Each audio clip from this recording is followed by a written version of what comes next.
مکمل ایک صفحہ کی ہے. ہمارے حفاظ جانتے ہیں اس آیت کریمہ کو یاد کرنے میں کتنی دشواری پیش آتی ہے، کتنے مشابہات اس میں لگتے ہیں، پڑھتے کہیں ہیں پہنچ جاتے کہیں اور.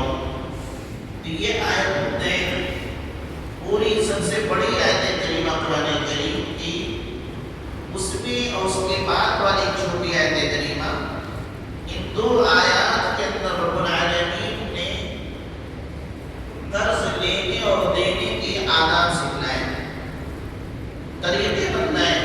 مثلا شروعات میں کہ رب العالمین فرماتا ہے یا ایھا الذین آمنوا اذا تداینتم بدین الی اجل مسمى فاکتبوہ، کہ اے ایمان والو جب تم کوئی قرض لو تو اس کو ایک متعینہ وقت تک کے لیے لو، یعنی کب دینا ہے یہ طے کر لینا.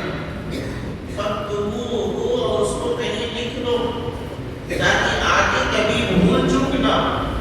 مسائل یہاں بھی پیدا ہوتے ہیں جب ہم ایک دوسرے پر اعتماد کرتے ہوئے لے لیتے ہیں یا دے دیتے ہیں، اور بعد میں جب کبھی حساب کرنے کی نوبت آتی ہے تو پتہ چلا کہ میں نے اتنا دیا تھا، سامنے والا کہتا نہیں میں نے اتنا لیا تھا. شریعت پہلے سے اس چیز سے ہمیں بچانا چاہتی ہے. اللہ رب العالمین نے فرمایا فاکتبوہ، اس کو لکھ لیا کرو. اور آپ جانتے ہیں کہ جو بھائی قرض دیتے وقت یا قرض دیتے وقت لکھتے ہیں، الحمدللہ ان کے یہاں اس طرح کا کوئی بگاڑ یا فساد یا خرابی نہیں آتی. آپس کے جو اعتماد ہے، بھروسہ ہے، وہ ٹوٹتا ہے. تو انسان ہے بھول چوک ہو سکتی ہے، لیکن جب لکھا ہوا رہتا ہے تو سب کے سامنے ہے. جب بھی اٹھائے ڈائریو سامنے آ گیا یہاں واقعہ تک اتنا لیا گیا تھا. اسی طریقے رب العالمین نے کہا کہ اگر لکھنا نہیں آتا تو کسی ایسے شخص کو بلا لو جو پڑھا لکھا ہے، اس سے کہو لکھ دو. اور اس کے لیے اللہ رب العالمین نے کہا، ذرا غور سے سنیے گا، اگر آپ کو لکھنا نہیں آتا تو اللہ نے فرمایا کسی ایسے شخص کو بلاؤ جو اس کو لکھنا آتا ہے، اس سے لکھوا دو. اور اس لکھنے والے سے کے لیے کہا کہ جب انہیں کوئی بلائے لکھنے کے لیے تو انکار نہ کرے. کیوں؟ معاملہ اہم ہے. گرچہ لین دین دو دوسرے بھائیوں کا ہو رہا ہے، آپ کا لین دین سے کوئی تعلق نہیں ہے، لیکن چونکہ باہمی اعتماد کو نقصان نہ پہنچے، سماج میں بگاڑ نہ پیدا ہو، رشتہ داری خراب نہ ہو، اس لیے گرچہ آپ کا کام نہیں ہے ان کے لیے جا کر لکھ دیں. اللہ رب العالمین نے آگے فرمایا کہ لکھنا نہیں آ رہا ہے تو کم از کم گواہ بنا لو. اللہ فرماتا ہے واستشہدوا شہیدین من رجالکم، اپنے میں سے دو آدمیوں کو گواہ بنا لو. یہ تمام چیزیں کیوں ہیں؟ کہ اس بنیاد پر ہے تاکہ یہ ضرورت پوری ہو جائے. قرض کی ضرورت پیش آئی ہے یہ پوری ہو جائے، اس میں بگاڑ اور خرابی نہ آنے پائے. رب العالمین نے یہ نہیں کہا کہ قرض مت لیجیے، اس بنیاد پر کہ انسانی ضرورت ہے، اس کی ضرورت پیش آئے گی تو اس کو باقی رکھتے ہوئے اس کو اصول و ضوابط طے کیے کہ اس روشنی میں ہمیں یہ کام کرنا ہے. کہیں فرمایا وَإِن كُنتُمْ عَلَىٰ سَفَرٍ فَلَمْ تَرَوْا، اگر تم سفر میں ہو وہاں کوئی لکھنے والا نہیں ہے، گواہ بھی نہیں مل پا رہا ہے، تو گروی رکھ دو، رحم رکھ دو، کچھ دے کر کے اس کے بعد قرض لو کہ جب ہم قرض واپس کریں گے تو ہمارا دے دینا. یہ تمام اصول و ضوابط اللہ رب العالمین نے قرآن حکیم میں ذکر فرمایا ہے. اس کی روشنی میں ہم نے تین باتیں کی کہ قرض لینے والے کے لیے اس کو دیکھنا چاہیے کہ ہمیں قرض کی ضرورت ہے کہ نہیں. ہم قرض لیں تو کس حالت میں لیں؟ چنانچہ تین چیزیں ہم نے علم ذکر کی ہیں. پہلی چیز ہے کہ لینے والا ادائیگی کی مکمل نیت کے ساتھ لے، یعنی اس اعتبار سے لے جو دینے جا رہا ہے، قرض لینا چاہتا ہے تو پختہ عزم ہونا چاہیے کہ مجھے اسے لوٹانا ہے. اگر یہ چیز نہیں ہے تو قرض نہ لے. پختگی پہلے ہونی چاہیے. انشاءاللہ آگے روایت آ رہی ہے اس کا فائدہ کیا ہے.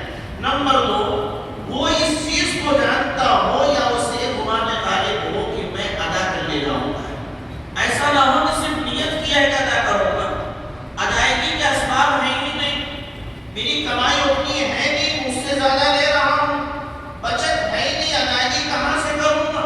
لہذا اہل علم کہتے ہیں یہ قرض اس وقت دیا جائے کہ جب لینے والے کو لگے کہ ہاں میں اس کی ادائیگی کر جاؤں گا، میرے پاس وسائل ہیں، میں اتنا کماتا ہوں، اتنا میرا بچتا ہے، لہذا اس سے میں پورا کر دوں گا، یا میرے پاس پراپرٹی ہے اس کو بیچ کے ادا کر دوں گا، کوئی نہ کوئی ایسی چیز اس کے پاس ہو کہ جس کی بنیاد پر اس کو یقین ہو یا گمانے غالب ہو کہ ہاں میں ادا کر لے جاؤں.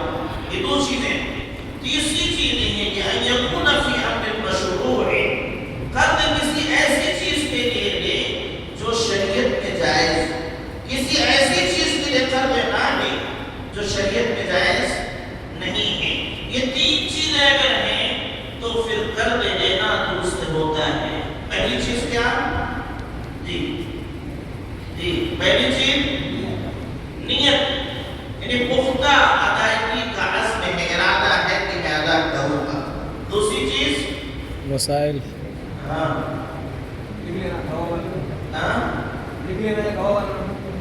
یعنی کچھ امکان ہو ادائیگی کا کہ ہاں میرے پاس ہے، میں ادا کر لے جاؤں.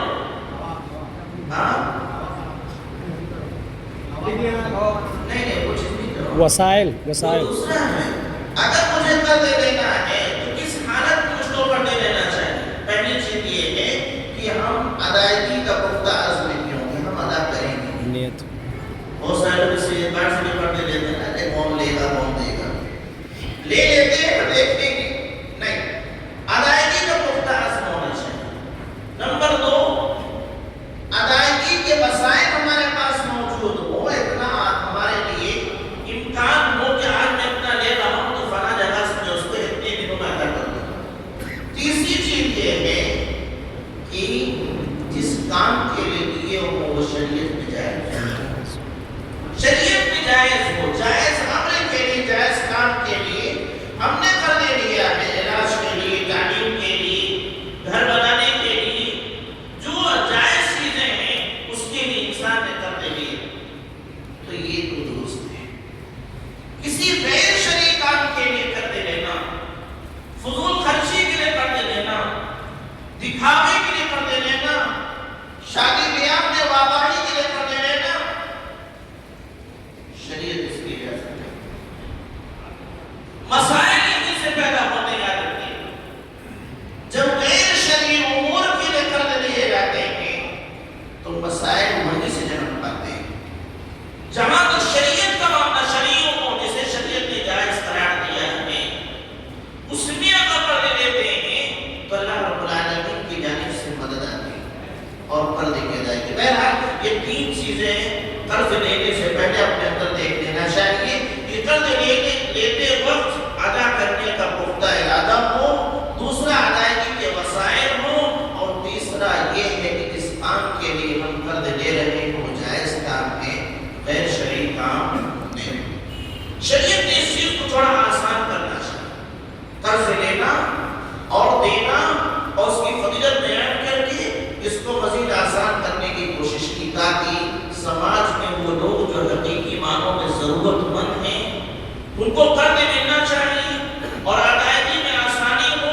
ان کے لیے رب العالمین نے ایک سسٹم بنایا، فضیلت بیان کی جس کا یہ فائدہ ملنے والا ہے.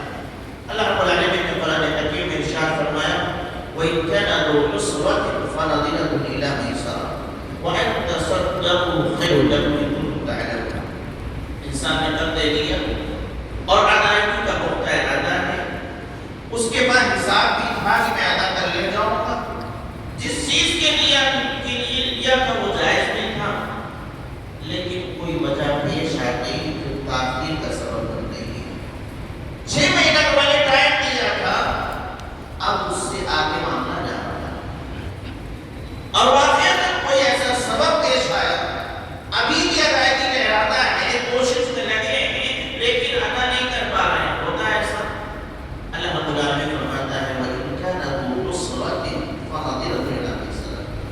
اگر کوئی تنگ دست میں ہے تو اس کو مہلت دے دو، اس کی آسانی کر دو کہ بھائی ٹھیک ہے اتنے دنوں میں نہیں کر سکتے، کتنے دنوں میں کر سکتے ہیں، نیا وقت لے لیجیے، اس کو مہلت وَأَن تَصَدَّقُوا خَيْرٌ لَكُمْ، اور آپ کو لگے آپ کی پوزیشن اچھی ہے اور اس کی پوزیشن بہت خراب ہے، اللہ فرماتا ہے اگر تم اس کو صدقہ کر دو، معاف کر دو، تو یہ تمہارے لیے بہت بہتر ہو جائے گا۔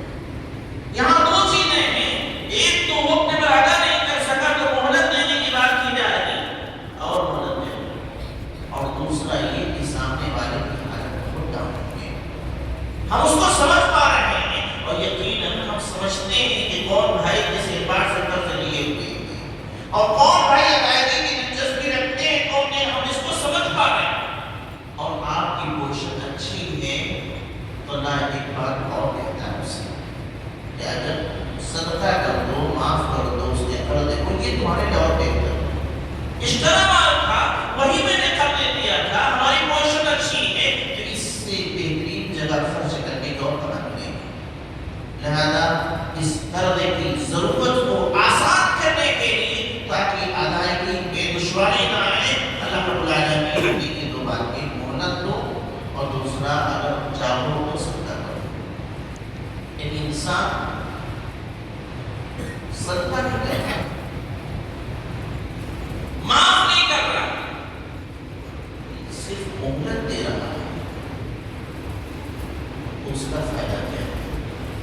اللہ کے نبی جناب محمد رسول اللہ صلی اللہ علیہ وسلم ارشاد گرامی آپ نے فرمایا طلب بالملائکۃ رؤیۃ ممن کان عنده، کہ تم سے پہلے جو امتیں گزری ہیں بنی اسرائیل کی، ان میں سے ایک شخص کی روح سے فرشتوں نے ملاقات کی، وقالوا أتعمل أي شيء، کوئی نیکی کا کام آج تک کیے؟ بہت غور کرتا ہے، کہتا ہے کوئی ایسی چیز سمجھ میں نہیں آتی جس کو میں مان سکوں کہ ہاں کوئی بڑی نیکی، قالوا تذکر، لوگوں نے کہا یاد کر لو، غور کر لو، ذہن دوڑا لو، قال كنت أداعي الناس فأنظر المحسن وأتجاوز عن المحسن، کہا کہ ایک نیکی سمجھ میں آ رہی ہے کہ میں لوگوں کو قرض دیتا تھا اور جو تک دست ہوتے تھے ادائیگی میں ان کے لیے تکلیف ہوتی تھی تو ان کو میں تھوڑی مہلت دیتا تھا، اور جو ایک دم پریشان ہے مال میں ان کو میں درگزر کر دیتا تھا۔ یہی ایک نیکی ہے جو مجھے سمجھ میں آ رہی ہے، جو میرے کام آ سکتی ہے کہ قرض دار کو مہلت دینا، یا بہت زیادہ آدمی پریشان ہے وعدہ نہیں کر سکتا ہے تو اس کو میں معاف کر دیتا ہوں۔ اللہ کے نبی صلی اللہ علیہ وسلم فرمایا اللہ جل جلالہ نے فرمایا انا احق بذلک، میں اس بات کا زیادہ حق رکھتا ہوں تمہارے سے سامنے، تم نے بھی ویسے ہی چھوڑ دیا ہے، اور تجاوز عن عبدی، اللہ فرشتوں سے کہے گا میرے بندے سے تجاوز کر جاؤ، گزر کر جاؤ، اس کو سزائیں دو، کیونکہ میرے بندوں کو اس نے مہلت دی ہے، میرے بندوں سے جو قرض کا ایک بوجھ تھا اس کو اس نے اتارا ہے، لہذا آج اس کو تمام قسم کی پریشانیوں سے نجات ہے۔ یہ فضیلت ہے، انسان کے پاس مال ہے ادھر ادھر تو خرچ کر دیتا ہے، لیکن کبھی کبھی کچھ لوگ اتنے واقعی سخت ہو جاتے ہیں کہ جو حقیقی ضرورت مند ہیں، پریشان حال ہیں، ان کو مہلت دینا نہیں چاہتے، یا پھر اسی طریقے سے اگر بہت پریشان ہیں تو ان کا 1 روپیہ معاف کرنے کے تیار ہیں۔ لہٰذا بھائی کی گزارش ہے یہاں درگزر کیجیے، وہاں لے لیجیے۔ نبی صلی اللہ علیہ وسلم کی دوسری روایت ہے من نفس عن مؤمن كربة من كرب الدنيا نفس الله عنه كربة من كرب يوم القيامة ومن يسر على معسر يسر الله عليه في الدنيا والآخرة، رواه مسلم۔ جو شخص دنیا میں کسی مسلمان کے لیے مشاغلی پیدا کرتا ہے، اللہ رب العالمین قیامت کے دن اس کے لیے آخرت کی پریشانیوں میں سے پریشانیاں دور کر دے گا۔ وَمَن يَسَّرَ مہلت دیتا ہے اللہ رب العالمین یسر اللہ علیہ فی الدنیا والآخرہ، اللہ رب العالمین اس کو دنیا و آخرت میں مہلت دیتا ہے، یعنی یہاں کا معاملہ وہاں، یہ وہ باتیں میرے بھائیوں جس پر لوگوں کو یقین نہیں ہوتا یا کو لگتا ہے کہ اس سے ہمارا فائدہ کیا ہے، کیونکہ ہمارے نکاح میں فائدہ وہ ہے کہ مال کے بدلے مال آنا چاہیے، میرا پیسہ گیا پیسہ آنا چاہیے، یہی چیز ہمارے لیے منافع کی چیز دکھتی ہے، لیکن ایک ایمان والا، اسلام کو سمجھنے والا، پیارے نبی صلی اللہ علیہ وسلم کی نقش قدم پر چلنے والا، آپ کی تعلیمات کو جاننے والا، وہ جانتا ہے کہ دنیا کا نقصان آخرت کے نقصان کے مقابلے میں کچھ بھی نہیں ہے، اور دنیا کا منافع آخرت کے منافع کے اعتبار سے کچھ بھی نہیں ہے، لہذا یہاں تھوڑا سا آپ عفو درگزر سے کام لیں، وہاں رب العالمین آپ کے لیے درگزر سے کام لیں۔ ایک اور روایت پر دھیان رکھیں،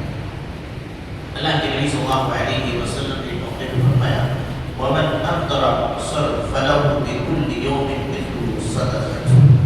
ایک انسان ہے، کسی کو قرض دیتے ہیں، آج عموماً لوگ قرض 1000 روپیہ، 2000، 10,000، 20,000، لاکھوں روپے دیتے ہیں، انسان نے اپنی کمائی سے کیا ہے، اور اس بیچ میں اس کا مال اس کے پاس نہیں ہے، اس کا کوئی فائدہ نہیں پہنچتا، سودی لین دین ہوتا ہے، اس میں کیا ہے کہ روز کے اعتبار سے جوڑا جاتا ہے، اتنا پرسنٹ بڑھ جائے گا، اور مسلمانوں کے لیے سود حرام اور بہت سخت بات ہے یہ۔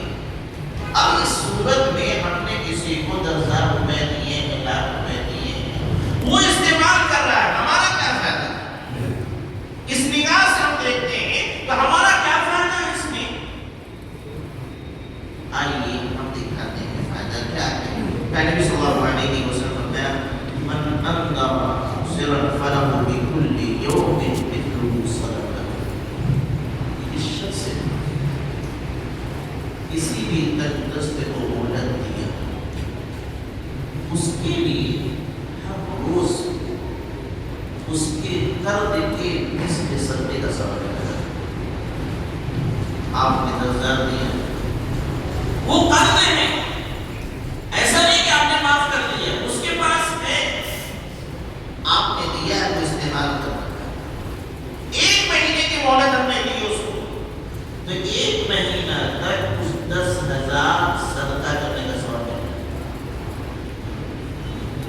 اب آپ لوگ اپنا صدقہ جوڑیے گا، ہم لوگ صدقہ وہی جوڑتے ہیں جو پوتی کٹی، وہ بھی بڑی مشکل سے نکلتا ہے، جوڑیے۔ نبی صلی اللہ علیہ وسلم کی بات پر یقین رکھیے، آپ فرما رہے ہیں کہ کسی نے تنگ دست کو مہلت دیا تو اس کے لیے ہر روز بِكُلِّ يَوْمٍ، ہر روز مثلہ، اس کے قرض کے مثل، 1,000 دیا تو 1,000، 10,000 دیا 10,000، 50,000 دیا 50,000، لاکھ دیا لاکھ، صدقہ اور کیا صدقہ کا ثواب مل رہا ہے۔ فرماتے صحابہ رسول کہ ثم سمعتم يقول من انذر مؤسرا فله بكل يوم مثلين، اللہ کے نبی نے پھر ایک موقع پہ فرمایا کہ جس شخص نے کسی تنگ دست کو مہلت دیا تو اس کے لیے ہر روز قرض کے ڈبل صدقے کا ثواب ملے گا۔ 1,000 دیا ہے تو کتنے کا ثواب ملے گا؟ 2,000۔ روزانہ 1,000 کے بدلے 2,000 صدقے کا ثواب۔ صحابہ رسول نے کہا قلت سمعت یا رسول اللہ، اللہ کے نبی میں نے آپ کو فرماتے ہوئے سنا ہے، تو اس وقت آپ نے کہا تھا کہ ایک مرد ایک تندرست کو اگر مہلت دیں تو ہر روز اسی کے بدلے صدقے کا ثواب ملے گا، 1,000 کا 1,000۔ لیکن پھر دوبارہ سے کہوں کہ آپ یہ فرما رہے ہیں کہ روزانہ ڈبل ثواب ملے گا۔ اللہ کے نبی صلی اللہ علیہ وسلم نے اس کی وضاحت فرمائی، فقال له بكل يوم صدقة قبل أن يحل الدين، روزانہ اسی کی مثل، یعنی جتنا دیا ہے اتنے کے صدقے کا ثواب، یہ اس وقت ہے جب تک وہ مہلت آئی نہیں، ایسا 1 مہینے کی مہلت دی تھی، ابھی 1 مہینہ مکمل نہیں ہوا ہے، ابھی اسی کا مل رہا ہے، ابھی وہ مہلت آئی نہیں، جو ٹائم ہم نے دیا تھا وہ وقت ابھی آیا نہیں ادائیگی کا، اس سے پہلے جو مل رہا ہے وہ روزانہ جتنا قرض کیا ہوگا فَإِذَا حَلَّ الدَّيْنُ فَأَنذِرُوا فَلَهُ بِكُلِّ يَوْمٍ مِثْلَيْهِ صَدَقَةٌ، اور جب وہ وقت آ جائے بیچارہ آیا اور اس کے بعد ادائیگی نہیں کر پایا اور آپ نے پھر مزید مہلت دے دی، تب اللہ نے یہ فرمایا کہ اب یہ دورہ ہو گیا۔ کتنے ہمارے بھائی ہوں گے جن کا پیسہ کہتے ہیں پھنسا ہوا ہے، جن کا پیسہ پھنسا ہوا ہے، جن کا پیسہ ڈوب گیا، ہوا ہے، وہ ہمارا مال تھا، ہمیں ملتا، ہم اور محنت کرتے اور کماتے، لیکن یاد رہے مومن کا پیسہ ایسا ہو ہی نہیں سکتا کہ مکمل ڈوب جائے، یہاں نہیں تو وہاں نہیں، یہاں نہیں تو وہاں نہیں، پورا ملے گا، ڈبل ملے گا، صدقے کا ثواب ملے گا۔ آج ہم 10 روپیہ اگر کہیں صدقہ کرتے ہیں تو ہمیں یاد رہتا ہے کہ الحمدللہ آج میں نے نیکی کا کام کر دیا۔ میرے بھائیوں خوش نصیب ہو، اللہ نے آپ کو دیا ہے، آپ نے لوگوں کو قرضہ دیا ہے، روزانہ صدقے کا ثواب ملا، جوڑتے جائیں۔ جس ڈائری میں آپ نے لکھا ہے 1 لاکھ روپے میں نے دیا ہے، اس سے بڑی ڈائری بنا لیجیے کہ روزانہ اتنے کا صدقہ میرا ملا، انشاءاللہ کی یقین ہے اللہ کی ذات پر، اللہ نے آج فرمایا کہ میرا رب عطا کرنے والا ہے، مومن کا 1 پیسہ ضائع نہیں ہوتا۔ آنے دیجیے پیغمبر، میدان محشر ہوگا، لوگوں کی نیکیاں ہوگی، تو ان لوگوں کی نامہ اعمال میں ایک بڑی نیکی اس طرح کی ہوگی کہ جو انہوں نے ایسے لوگوں کے لیے مہلت نہیں دی، ان کو رخصت دیا تھا، ان کا ٹائم بڑھا دیا تھا۔ لہذا مسلمانوں اس میں ہم کو بخیلی نہیں کرنا ہے، اگر اللہ نے استطاعت دی ہے تو اپنے دل کو مشاہدہ رکھ کے مہلت دیجیے، اللہ کو لائق مسیح دے گا۔ اب یہ تو ایک پہلو، میں نے کہا کہ فرض ضرورت ہے، اور اس ضرورت کی تکمیل کے لیے رب العالمین نے اصول ضابطے بنائے، فضیلتیں بیان کی، ثواب کی لالچ دی، تاکہ یہ کام چھوٹنے نہ پائے، ضرورت مندوں کی ضرورت ہو جائے، کوئی بیمار بغیر پیسے بلا علاج نہ رہ جائے، کوئی پڑھنے والا پیسے نہ ہونے کی وجہ سے اس کی تعلیم نہ رکنے پائے، کوئی بے گھر ہے، بے سہارا ہے، پیسے نہ ہونے کی وجہ سے بے گھر نہ ہونے پڑھنے پائے، اللہ رب العالمین نے اس طریقے کا اہتمام کیا۔ لیکن یہ فرض ایسے وقت جو گزر رہا ہے، لہذا اس کی جانب دھیان دیں۔ اللہ کے نبی جناب محمد رسول اللہ صلی اللہ علیہ وسلم ایک دعا ہمیشہ پڑھا کرتے ہیں، جس سے اندازہ ہوتا ہے کہ درد کتنی بڑی مصیبت ہمارے لیے ہے۔ اللہ کے نبی صلی اللہ علیہ وسلم انس بن مالک اللہ تعالیٰ فرماتے ہیں کہ میں آپ کا خادم تھا، کئی سال تک میں نے خدمت کی ہے، ایک دعا میں نے آپ کو کثرت سے پڑھتے ہوئے سنا ہے، اللہم انی اعوذ بک من الہم والحزن والعجز والکسل والجبن والبخل وضلع الدین وغلبۃ الرجال۔ کہ اللہ میں اس سے پناہ طلب کرتا ہوں کن چیزوں سے، مصیبت سے، غم سے، تکلیف سے، عجز عاجزی یعنی کمزوری سے، والکسل غفلت سے، والجبن بزدلی سے، والبخل بخیلی سے، اس سے بنا یہ تمام چیزیں اچھی ہیں، ہاں اچھی چیزیں یہ نہیں سنے آپ، پھر دہراتا ہوں، اے اللہ میں تیری پناہ طلب کرتا ہوں ان چیزوں سے، من الغم غم سے، والحزن تکلیف سے، والعجز کمزوری سے، والکسل غفلت سے، والجبن بزدلی سے، والبخل بخیلی سے، سب بری چیزیں اللہ نے بنا دیا۔ قرض کی بوجھ سے، وغلبۃ الرجال لوگوں کے کلمہ سے اللہ میں پھر تیری پناہ طلب کرتا ہوں. اور یہ دعا اللہ کے نبی صلی اللہ علیہ وسلم کتنے دن کیے ہیں؟ کتنے دن کیے ہیں؟ آپ لوگ میرے ساتھ نہیں. انس بن مالک اللہ تعالی عنہ کتنے سال خدمت کی اللہ کے نبی کی؟ 10 سال. وہ فرماتے ہیں کہ اکثر اللہ کے نبی دعا کرتے ہیں. اس کا مطلب ان چیزوں کا ذکر ہوا ہے، یہ بھی خطرناک چیز نہیں. عموماً ہم شیطان ہی سے پناہ طلب کرتے ہیں. اللہ میں تیری پناہ طلب کرتا ہوں شیطان سے، شیطان ہم پر غالب نہ ہے. اللہ کے نبی صلی اللہ علیہ وسلم شیطان خطرناک ہے، اس سے بچنے کے اللہ کی پناہ طلب کرتے تھے. یہ تمام چیزیں جو خطرناک ہیں ان سے بچنے کے لیے اللہ کی پناہ طلب کرتے. اسی میں ایک چیز آئی وہ زمانہ نہیں قرض کی بوجھ. سوال میرا ہے یہ قرض بوجھ ہے یا نہیں؟ قرض بوجھ ہے یا بولیے بوجھ ہے؟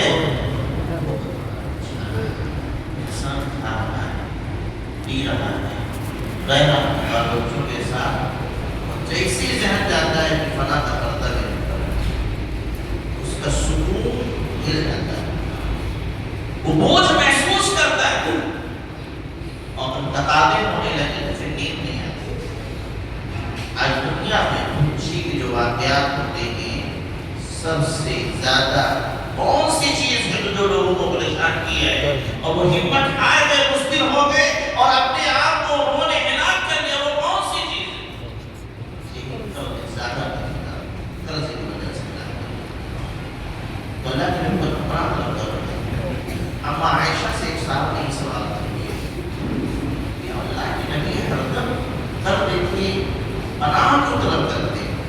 اما عائشہ فرماتی ہیں کان یدعو فی الصلاۃ، اللہ کے نبی صلی اللہ علیہ وسلم نماز میں دعا کرتے ہیں اللہم انی اعوذ بک من المأثم والمغرم. یہ دعا پڑھتے ہیں نماز میں. کب پڑھتے ہیں؟ کچھ لوگوں نے اس دعا کو چھپا دیا. الحمدللہ العزیز نے اس کو بتایا کہ ہاں یہ بھی دعا ہے، نمازیں پڑھی جاتی ہیں. اللہم انی ظلمت نفسی کے بعد سلام پھیرنے سے پہلے. تو اللہ کے نبی صلی اللہ علیہ وسلم عائشہ فرماتی کان یدعو فی الصلاۃ اللہم انی اعوذ بک من المأثم والمغرم. اے اللہ میں تیری پناہ طلب کرتا ہوں گناہ سے اور اسی طریقے سے قرض سے. فقال له قائل، ایک شخص نے پوچھا ما اکثر ما تستعین من المغرم، کیا ہے کہ اللہ کے نبی قرض سے بہت پناہ طلب کرتے ہیں، وجہ کیا ہے؟ فقال، اللہ کے نبی صلی اللہ علیہ وسلم جواب دیا ان الرجل اذا مرض، جب انسان قرض لیتا ہے تب اس کی حالت بھی ہوتی ہے حدث وکذب، بولتا ہے قرض لینے والا قرض لینے کے بعد جب ادائیگی نہیں کر پاتا تو بولتا ہے، جھوٹ بولتا ہے. ووعد فأخلف، اور وعدہ کرتا ہے تو وعدہ خلاف. حالانکہ پہلے ایسا نہیں تھا، وہ جھوٹ نہیں بولتا، وعدہ خلافی نہیں کرتا، لیکن قرض لینے کے بعد اس کے اندر یہ دو بڑی تبدیلی آتی ہے. اچھا اگر بات چیت میں جھوٹ بولنے لگا یا وعدہ کر کے وعدہ خلافی کرنے لگا تو حرج کیا ہے؟ حرج کیا ہے؟ جی جھوٹ بولنے لگ گیا، وعدہ خلافی کرنے لگا، نقصان کیا؟ جی کوئی کیا رہا گناہ ہے. چلیے اور کچھ جی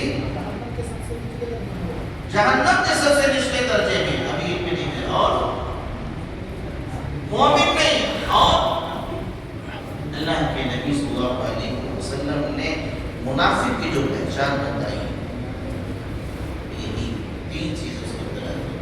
ایک روایت میں 4 خصوص دو یہ ہے کہ جب بات کرتا ہے تو جھوٹ بولتا ہے، وعدہ کرتا ہے وعدہ خلافی کرتا ہے. گویا کہ قرض لینے والا قرض لینے کے بعد جب ادائیگی نہیں کر پاتا اس کے اندر نفاق کی علامت پائی جائے گا. جھوٹ بولنے لگتے ہیں. بیچارے سے بولتا ہوں کہ بس اوقات واقعہ تو مجبور ہوتا ہے، لیکن اس کا یہ مطلب نہیں ہے کہ آپ جھوٹ بولیں، سچ بولیں۔ وعدہ کیا ہے، وعدہ خلافی نہیں، کم از کم ایک کال کو کر دیں کہ بھائی انتظام نہیں ہوتا آپ کو جو یہ صحبت بنتا چلتا ہے۔ انسان اب جھوٹا بھی ہو رہا ہے، انسان وعدہ خلافی بھی کرتا چلا جا رہا ہے، بلکہ انسان صغیر ہوتا ہے۔ ڈر خوف ایک الگ ہے، اس کو لگتا ہے کہ کبھی میرے دروازے پہ آگے کھڑے ہوں، یہ زحمت بن رہا ہے۔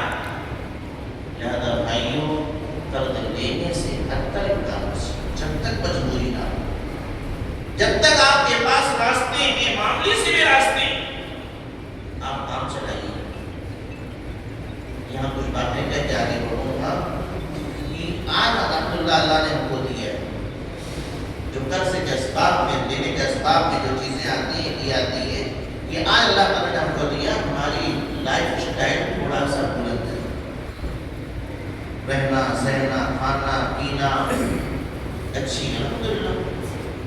پھر کس کی وجہ سے اگر میرا نقصان لگا، ماہانہ اتنا انکم نہیں رہے گی، کمائی اتنی نہیں ہے، تو اب کیا کرنا ہے؟ اس لائف اسٹائل کو باقی رکھنے کے لیے ہم کر دیں، یہ نقصان کا سبب بنتا ہے۔ ہونا یہ چاہیے آج اللہ نے دیا ہے، ہم نے یہاں کی زندگی گزاری، اس کے بعد ہم اوپر نہیں چاہیے، پھر اللہ دے گا، پھر اوپر چڑھ جائے گا، یہی اس کا اصول ہے۔ لیکن اگر آج ہماری ہزار کی استطاعت ہے، 1500 روزانہ ہم خرچ کر رہے ہیں، تو یاد رکھیے کہ یہ 500 کے اوپر جا رہا ہے، آپ کو معافی رقم دکھ رہی ہے، آپ کو کبھی آگے نہیں جانا، قرض روز بڑھتا ہے۔ لہذا اپنے کمائی میں سے کھانا شروع کر دیں، دوسروں سے لے کے کھانے کی عادت نہ ڈالیں۔ اللہ نے 1500 دیا، اس میں خرچے دے، کسی وجہ سے ہماری کمائی 700 ہو گئی، ہم کو اس میں گزارا کرنا ہے نا، کوئی چیز نہیں۔ نبی صلی اللہ علیہ وسلم کی زندگی کو دیکھیں، صحابہ کرام کی زندگی کو دیکھیں، ہم کیا ہے دوسروں کو دیکھتے ہیں، ان لوگوں کو دیکھتے ہیں جن کی زندگی کا مقصد صرف اور صرف دنیا ہے، اسی لیے ان کے یہاں قرض لیتے چلے جاؤ، دینا ہے ہی نہیں، اس لیے کچھ بھی نہیں ہے، کوئی کمائی نہیں ہے، پھر بھی ایک دم ہارٹ سے جیتے ہیں۔ لیکن ہمارے لیے معاملہ نہیں، ہم آخرت والے لوگ ہیں، دنیا کے ساتھ آخرت میں ہمارے سامنے بڑی کامیابی، ہمیں جنت چاہیے۔ اللہ کے نبی صلی اللہ علیہ وسلم ذرا سنیے گا کہ اس سلسلے میں کیا فرمایا۔ راوی حدیث محمد بن جحش اللہ تعالیٰ فرماتے ہیں کہ کننا جلوسا عند رسول اللہ صلی اللہ علیہ وسلم، کہ ہم لوگ نبی کریم صلی اللہ علیہ وسلم کے ساتھ بیٹھے ہوئے، فرحف رأسه إلى السماء، آپ بیٹھے بیٹھے اپنے سر کو آسمان کی طرف اٹھائے، ثم وضع معه رجلا، اس کے بعد اللہ کے نبی نے سر اٹھایا، ثم قال سبحان اللہ، اللہ کی بات، ماذا أرسل من المشركين، سب کی بات کہتے ہیں، اور اس کے بعد اللہ کے نبی صلی اللہ علیہ وسلم چلے جاتے ہیں، فرماتے ہیں فسکتنا وفزعنا، صحابی فرماتے ہیں کون سی خطرناک بات نازل ہو گئی ہے، ہم خاموش ہو گئے، گھبرا گئے، اور ہم میں سے کسی کو نبی سے پوچھنے کی ہمت نہیں۔ فلما كان الغد، جب ایک دن گزر گئے اور اللہ کے نبی صلی اللہ علیہ وسلم کی حالت کو ہم نے دیکھا ٹھیک ہے، سألته، راوی حدیث فرماتے ہیں میں نے پوچھا یا رسول اللہ ما هذا التشديد الذي نزل، کون سی سخت بات تھی جو نازل کی گئی؟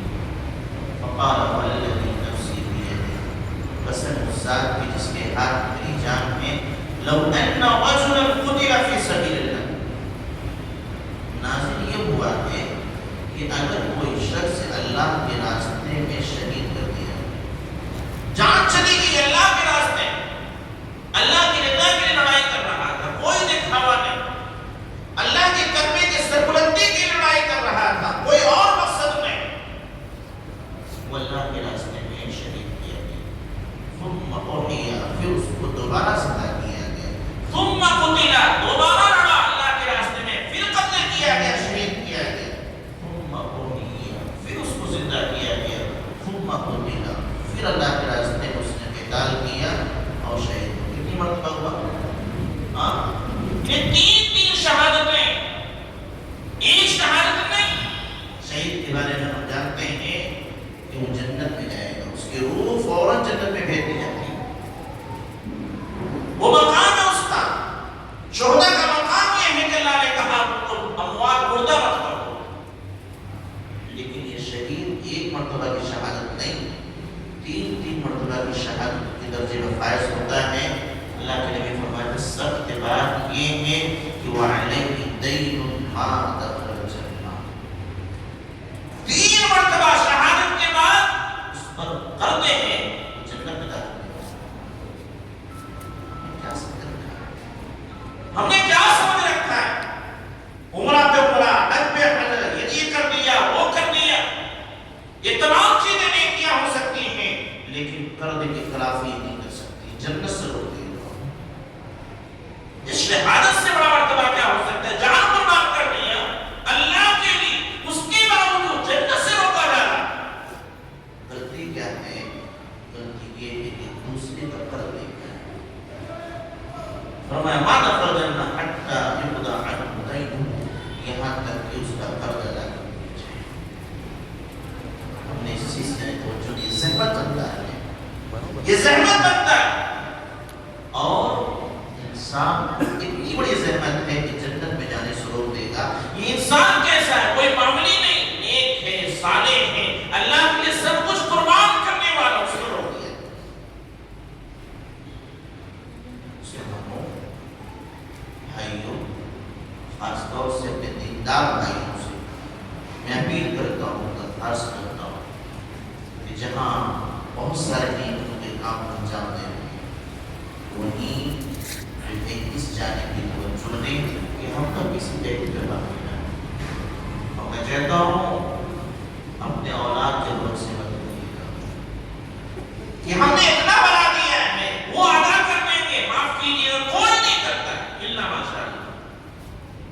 مرنے کے بعد دعا کرنے کے تیار نہیں ہوتے، ایک ہفتہ سے بہت بہت اچھے بہت اچھے بہت اچھے، جو بھی ملا دعا کرنا، جو بھی ملا دعا کرنا، سب ہو رہا ہے۔ وقت گزرنے کے ساتھ ابا یاد نہیں آتے، کوئی کچھ نہیں کرتا، اپنے لیے خود کرتے جاؤ۔ آپ نے پراپرٹی بنائی ہے، قرضے بھی ہیں، اگر آپ کا بیلنس ہے قرض ادا کر کے جائے، نہیں ہے، بہت قاعدے سے میں یہ کہہ رہا ہوں، اگر نہیں ہے بیلنس، پراپرٹی بیچ کر کے ذمہ داری سے بری ہو کر جاؤ، باقی جو بچے گا اللہ تعالیٰ کا پھر انتظام کرتے ہیں، بچے گا اللہ انتظام کر دے گا، ہمارے لیے اللہ نے انتظام کیا ہے، ہماری اولاد کے لیے بھی کرے گا، لیکن اس دھوکے میں مت رہے کتنی نیکیاں ہم نے کرنی ہے، معاملہ بن جائے، نہیں بننے والا۔ ایک بار میں سنا ہوں، سنو، ایک صاحب حج کرنے جا رہے تھے، کسی نے جھوٹی ایک افواہ اڑا دی کہ فلاں صاحب حج کرنے جا رہے ہیں، ان کی جانب سے کہا گیا ہے بھائی جس کا بھی آیا ہو آگے نہیں، وہ آپ کہتا نا آگے جب حج کرنے جاتا ہے اس اہتمام کرتا ہے کہ میرے اوپر کسی کا بات بھی نہ گھر کے دروازے بھیڑ لگ گئی، جناب نکلنے والے تھے، دروازے میں بھیڑ، کیا بات ہے بھائی؟ سنا ہے کہ طرف واپسی ہو گئی، نہیں میں نے ایسا کچھ نہیں کہا، یہاں تو آپ نے دامن بچا لیا، سیٹ تھے اور آپ لوگوں نے جانے دیا، وہاں کیا ہوگا؟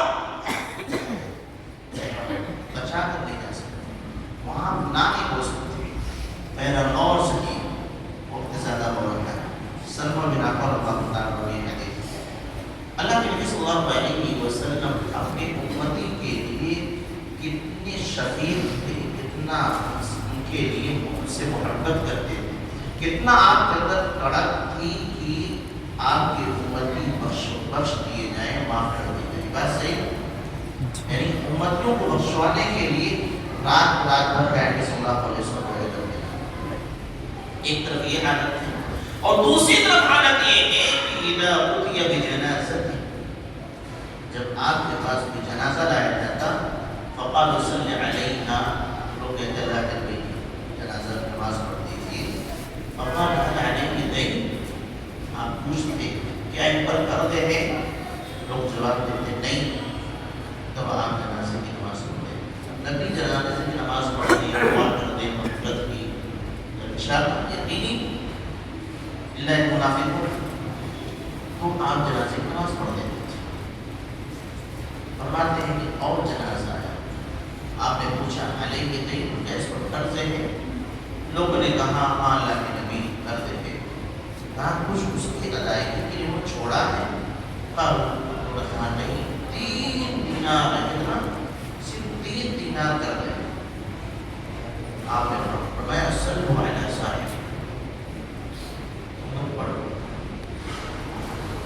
نبی کہہ رہے ہیں تم لوگ پڑھو، وہ نبی جو رات وقت ہوتا ہے امتیوں کو بخشوانے کے لیے اس جنازے کی نماز پڑھنے کے تیار ہے۔ کافر نہیں، منافق تھے نہیں، بے نمازی تھے نہیں، استاد تھے نہیں، بدعتی تھے نہیں، صحابی تھے، صحابی تھے۔ اللہ کے صلی اللہ علیہ وسلم تم لوگ پڑھو، یہ مقرر ہوتا ہے۔ اللہ کے نبی آپ جنازے کی نماز پڑھ دیجیے، جو قرض ہے وہ دے دو۔ دوسری روایت میں آپ نے پوچھا کہ اپنے امت کا مطلب کیا ہوتا ہے؟ یعنی یہ ذمہ داری جو آپ لے رہے ہیں کہ قرض کی ذمہ داری میں لے رہا ہوں، اس کا مطلب کیا ہے؟ اس کے 2 لفظ ہیں، کیا اس اعتبار سے کہ جیسے میرا قرض گویا کہ یہ قرض انہوں نے نہیں لیا، میں نے لیا ہے، اس کی ادائیگی مجھ پر واجب، اس طریقے سے لے رہے ہو، یا اس طریقے سے لے رہے ہو کہ میرے اوپر ذمہ داری ہے، اگر ہوا تو ادا کر دو ورنہ کوئی بات نہیں۔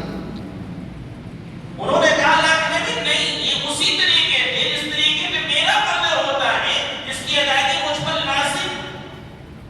تب اللہ کے نبی صلی اللہ علیہ وسلم نے جنازے کی نماز پڑھی۔ اسی طریقے سے مسلم احمد کی روایت ہے کہ دوسری نے ملاقات کی اللہ کے نبی کے مقدر اللہ تعالیٰ عنہ سے، جنہوں نے ذمہ داری لی تھی، پوچھا کیا تم نے ادا کیا؟ تب آپ نے فرمایا الآن بردت علیک جلد، اب ان کی جلد کو کمتر پہنچا۔ مسلمانوں آسان نہیں ہے، اور بہت سی روایتیں ہیں عمر بن خطاب اللہ تعالیٰ عنہ فرماتے تھے تو ایاکم والدین، قرض لینے سے بچو، فإن أوله حق وآخره حق، کیونکہ اس کی شروعات جو ہوتی ہے تب سے ہوتی ہے، لیکن جو اس کی انتہا ہوتی ہے اس میں نہیں ہوتی۔ آخر میں مار دھاڑ لڑائی لیکن ہر میں کہ کیا ایسا ویسا کیا سمجھتے ہو، دینی میں کیا ہوگا تم دیں، بول لو، کس کو بول رہے ہو؟ وہی رات جو آپ کے پاس نہیں تھا، اسے سامنے گئے تھے، بھائی مجھے تو ایسا معاملہ ہے، اس نے دیا تھا، اس وقت دیتے وقت آپ کو گالیاں نہیں دی تھی، اس نے ایک مہلت مانگی تھی، وہ مہلت دے کر کے تم کو قرض دیا تھا۔ اللہ کے نبی صلی اللہ علیہ وسلم کے پاس ایک قرض آیا تھا، یہودی تھا، وقت سے پہلے آیا تھا، چادر کھینچا تھا، آپ کے گلے میں نشان پڑ گئے، لیکن آپ کیوں قرض لیا تھا؟ تو بہرحال شیخ محمد تشریف لا چکے ہیں، میرے بھائیوں اس کی جانب توجہ، 2 باتیں شیخ اجازت، 2 باتیں ہم کہنا چاہتا ہوں۔ قرض ہے، ہم نے سمجھ لیا زحمت ہے، یہ مصیبت ہے، پریشانی ہے، یہ ذلت ہے، یہ رسوائی ہے، اور آخرت میں اس کے علاوہ بخشش نہیں۔ یہاں ایک بات لوگ جن کے والدین فوت ہو چکے، جن کے بڑے بھائی فوت ہو چکے ہیں، چھوٹے بھائی فوت ہو گئے، پتہ کر لو کسی کا کچھ باقی تو نہیں ہے، اس بات کا بخشش نہیں ہوتا ہے۔ آپ سوچتے ہیں میرا بھائی تھا، میرے ابا تھے، بہت چاہتے تھے، میں ان کے لیے یہ کر دوں گا، بیمار تھے، علاج کے لیے یہ کر دوں، یقیناً آپ نے کیا ہوگا۔ آگے کا مرحلہ ایسا ہے کہ اس سے وہ پار ہو ہی نہیں سکتے،